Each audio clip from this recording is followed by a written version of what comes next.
Descubra 5 tipos de protagonista para sua história. Você começa a escrever uma história, uma das decisões mais importantes é escolher o protagonista. Ele é o coração da trama, e o tipo de protagonista que você cria vai impactar diretamente a maneira como o público se conecta com a sua história.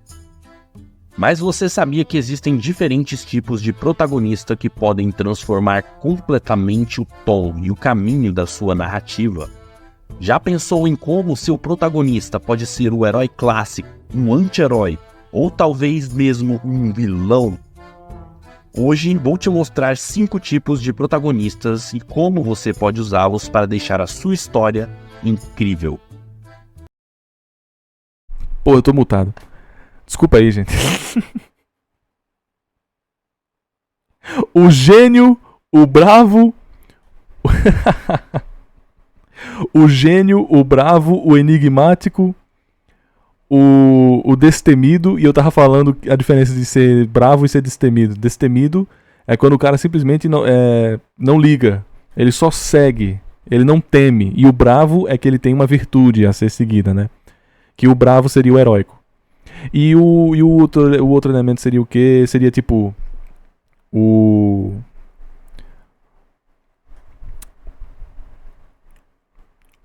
O legislador, que segue as ordens, tá ligado?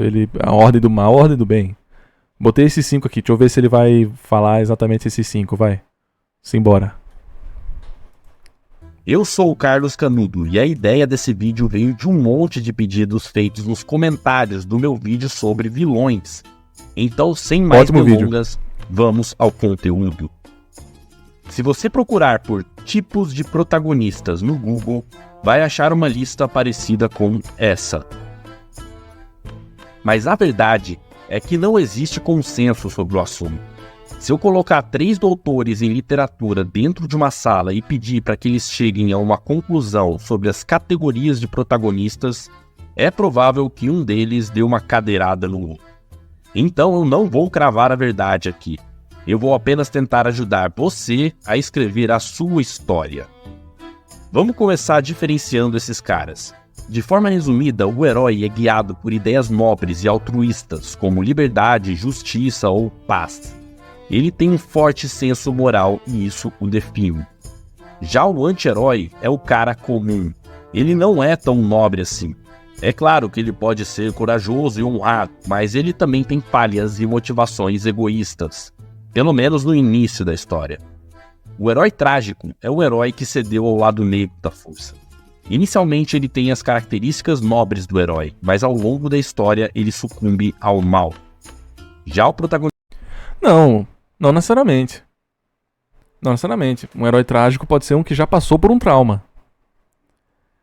O Ryo de Shamo, ele é um protagonista que, tipo... A backstory dele é... Ele matou os pais. Ele é um parricida. Tá ligado? E a gente vai acompanhando o Ryo até entender o que foi que de fato aconteceu ali. E ele é um herói trágico. Ele é mirrado. Ele é impotente. Imponente. Não, ele não tem poder, né? Ele é impotente. Tipo, um herói trágico não é que ele se cedeu ao mal. Ele pode ter cedido. Pode ter cedido. Como também ele pode ter sido vítima do mal também. Ele pode ter sido vítima do mal. O Gintoki de Gintama, ele foi derrotado, né? O protagonista vilão é basicamente um anti-herói trágico. Dito isso tudo, nesse vídeo eu não vou falar de todos esses tipos de protagonista, porque eles são muito diferentes entre si e cada um daria um vídeo por si só. Além disso, dentro de cada tipo haveria diversos subtipos, o que tornaria esse vídeo uma série de 23 temporadas.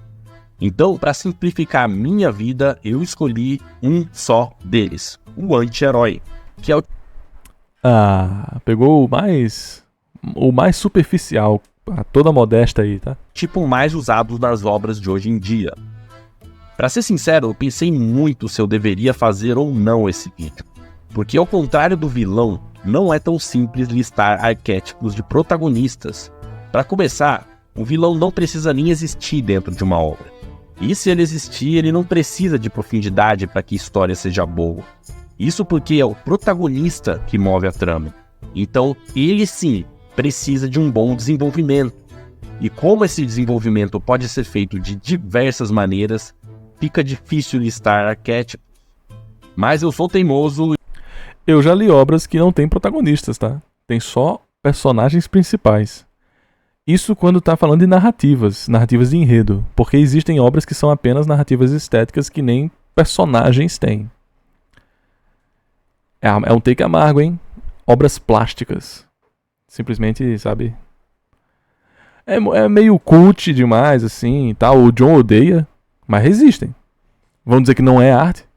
É só gorfo na tela? Não, né? E pelo bem geral da nação. E vocês vão entender o que eu tô falando agora, por exemplo, com música. Quem é o protagonista de uma música, se você só tá escutando a melodia, né?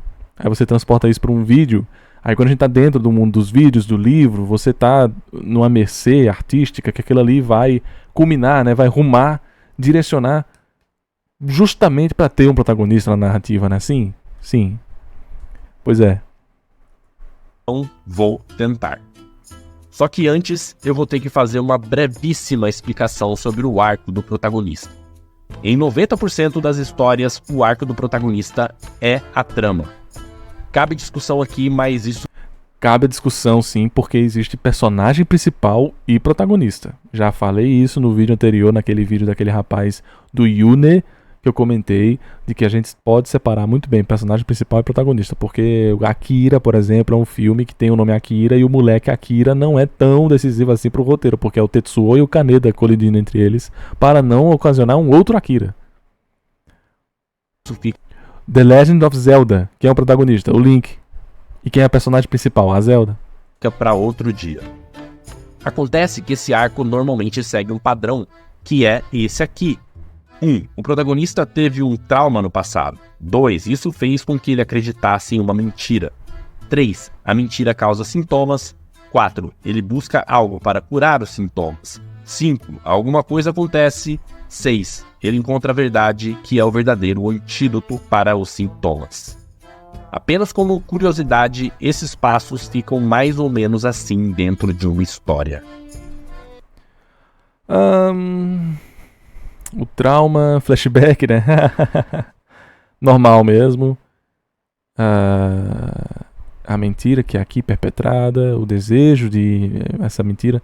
O flashback justamente no fim do desejo. O sintoma também tá aqui incumbido, e a verdade ela vai até o teu clash. É o normal mesmo. Isso aqui é realmente o normal mesmo. Existem obras como Pandora Hearts, que é tudo no final, né? Que aparece tudo no final. Até a mentira aparece no final. Não entendeu? Calma. Como sempre, vamos começar a explicação de forma simples com um exemplo. João foi mordido por um cachorro quando era pequeno. João passa a acreditar que todo cachorro é malvado. João sofre, pois gostaria de ter um cachorro, mas tem medo de ser mordido novamente. João deseja se manter o mais longe possível dos cachorros para não ser mordido. João se vê obrigado a cuidar do cachorro de sua falecida tia. João descobre que mesmo que alguns cachorros mordam, a maioria é bonzinho. E no final, ele adota o cachorro. Pode não estar... Bom exemplo, né? O cara aí fez um bom exemplo, só que ele esqueceu do flashback, pô. Esqueceu do flashback. Deveria ter botado um dia que o cachorro simplesmente mordeu o dedo dele porque o dedo dele tava puro doce de leite. Aí ele... Aí volta assim o cachorro mordendo. Não, sai, Bob! Aí tem aquele momento do filme que todo mundo, os protagonistas se odeiam, se afastam, né? E depois eles se reúnem e tal, a fragilidade, né? Tá claro que isso tem a ver com tipos de protagonista, mas vai fazer sentido a partir de agora. Porque nós vamos começar pelo tipo de protagonista número 1, que é o ganancioso. Ele normalmente não tem traumas, mas acredita que para ser feliz... Dentro do universo de anti-heróis, ele vai fazer 5 tipos de heróis, de protagonistas. Aí fica mais interessante, aí realmente fica mais interessante. Ele normalmente não tem traumas, mas acredita que para ser feliz precisa de dinheiro. Por isso, o seu Para ser feliz precisa de dinheiro, aí você vai pro trauma do cara, viveu pobre, família pobre, mãe se submeteu a coisas horríveis, o pai não existe. Sabe? Tipo, é esse trauma que o cara tem de maneira contumaz, trouxe uma resposta de que só dinheiro pode trazer a felicidade pra ele. Então, tipo, não é comum, ele tá falando aqui só um tropo, né, de ganancioso. desejo é ganhar muito dinheiro com o seu trabalho. Com isso ele sofre, pois trabalha muito e odeia o que faz. Em algum momento ele se vê obrigado a colocar o trabalho de lado e ter que cuidar de alguém. E no final percebe que a felicidade está na relação com as pessoas e não no dinheiro. Quando a obra tem, né, a vontade de ensinar, né? Tem muita obra que simplesmente ignora, né, o cara, mas enfim. Ele tá falando aqui a obra que concluiu em segmento do bem, né? Que é o normal. Alguns exemplos de protagonistas gananciosos estão Geralmente quando o cara não tem essa realização da felicidade de estar nas pessoas, ele morre, né? nos filmes Clique, O Mentiroso e Duas Vidas. Eles são comuns em dramédias familiares. Por um acaso seu protagonista parece com isso? Provavelmente não, porque nós não temos costume de escrever esse tipo de história. Então vamos para o tipo 2, o esportista. Ele pode ou não ter algum trauma, do tipo ter sido menosprezado por outros esportistas no passado, mas... Ou torcer pro Botafogo, torcer pro Vasco. Já é o suficiente pro cara estar com a cabeça desalinhada. Suficiente. Isso não é essencial. Acontece que ele acredita que ganhar é a única coisa que importa, mas ele sofre por não ser bom o suficiente. Então ganhar é a única coisa que importa, então ele é do Real Madrid, ele é flamenguista, tá ligado? Só pensa em vencer, uma vez Flamengo até morrer. Isso ele busca a vitória a qualquer custo. Em algum momento ele tem a oportunidade de treinar com um grande mestre, e ao longo do treinamento Olha, tá vendo? Foi pro Ancelotti, pô. percebe que ganhar não é tudo. E a forma como você ganha é mais importante do que a vitória em si. Olha aí, Ancelotti. Ancelotti é um gênio. É isso aí, mano. Alguns exemplos deste protagonista estão em Carros, Karate Kid e Jamaica Abaixo de Zero. E Vinícius Júnior. O esportista é comum em filmes de esportes, obviamente. E se você está escrevendo uma história sobre um campeonato de bocha no interior de São Paulo, você precisa de um protagonista assim. Tipo 3, Forasteiro. O protagonista de bocha, um bando de idoso assim, eu posso muito bem estar explorando o enigma que tá por trás dele, de todos já terem uma conclusão de ideia da vida, né? A cultura em que ele foi criado fez crer que outros povos são bárbaros perigosos. Logo, esses povos precisam ser subjugados por meio da violência. Mas o protagonista sofre porque não gosta de violência. Não. O sofrimento sofre ao usar violência, não. Acho que é mais o trauma do cara. Porque ele pode lembrar que ele sofreu com violência. Ele aplica violência, mas aí ele achou injusto. A injustiça o sintoma, a injustiça da violência turbula o protagonista, entendeu? Acho que seria uma estrofe melhor. Algo acontece e ele acaba entrando em contato com os povos bárbaros e aprendendo seus costumes.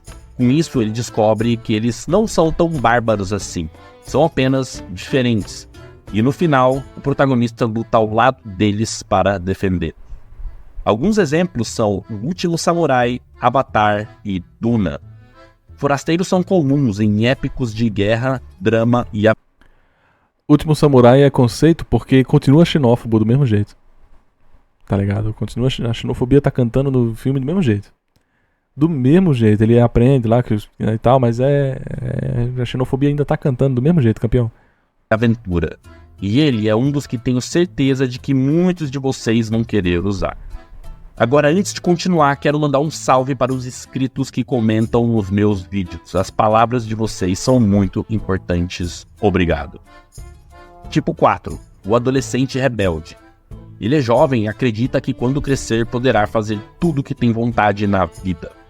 Ele sofre porque deseja curtir a vida adoidado, mas é restringido pelos pais ou responsáveis. Os pais cringes. Em algum momento da trama, ele tem a chance de pôr as suas asinhas de fora. Mas ao fazer isso, algo muito ruim acontece e ele tem que lidar com as consequências. Isso faz com que ele aprenda que a idade traz responsabilidades e no final se torna um adolescente maduro. Exemplos: Rei Leão, Lady Bird e Quero Ser Grande. Você pode usar esse protagonista em diversos gêneros, desde infantil até drama. E se o seu protagonista é jovem e vai amadurecer durante a história, esse é o tipo que você precisa. E por último, mas não menos importante, o heterotop inseguro. Por algum motivo ele acredita que precisa da aprovação das outras pessoas para ser feliz. Ele sofre por não poder ser ele mesmo ou não saber quem ele é de verdade. Até que ele conhece alguém, normalmente uma garota, que mostra pra ele como é uma vida livre do peso do julgamento alheio. Com isso, ele para de fazer babaquices para ganhar aprovação e passa a agir de acordo com o que acha certo. Alguns exemplos são Grease, Ela é Demais e Segundas Intenções. E já deu para entender que esse protagonista cai muito bem com romances. Talvez você tenha percebido que eu não falei em nenhum momento das características pessoais de cada protagonista. Se eles são engraçados, carrancudos, se têm medo de altura, se gostam muito de pizza ou se são muito bons com arco e flecha. Isso porque em cada um dos tipos citados, ou melhor, em cada um dos tipos existentes, você pode ter diversas características. E se eu considerar isso, as possibilidades são enormes. Ficou claro por que não dá para fazer uma lista única com os tipos de protagonistas? Seriam centenas deles. Por isso, eu enganei vocês. A minha intenção com esse vídeo, na verdade, foi ajudar você a estruturar o seu próprio protagonista. E não usar essa lista só com esses 5 tipos. Mas não fique triste, porque eu vou deixar esses outros vídeos como sugestão para você ver em seguida. Até a próxima. Tchau. Ah, um vídeo bom, um vídeo bom. Vídeo bom. Ele não falha no propósito, não. Interessante. Interessante, educativo, didático. Ele é bom no que faz. Pensou que achou amor, mas não durou não. Levou uns bolos, tudo de uma vez só. Namorada maluca, com chave na mão, tentou esfaqueá-lo na panturrilha sem dó nem razão. Namorou a mina do céu, idôneo budista, não tem descanso não. Seu coração partido em 1000 pedaços no chão.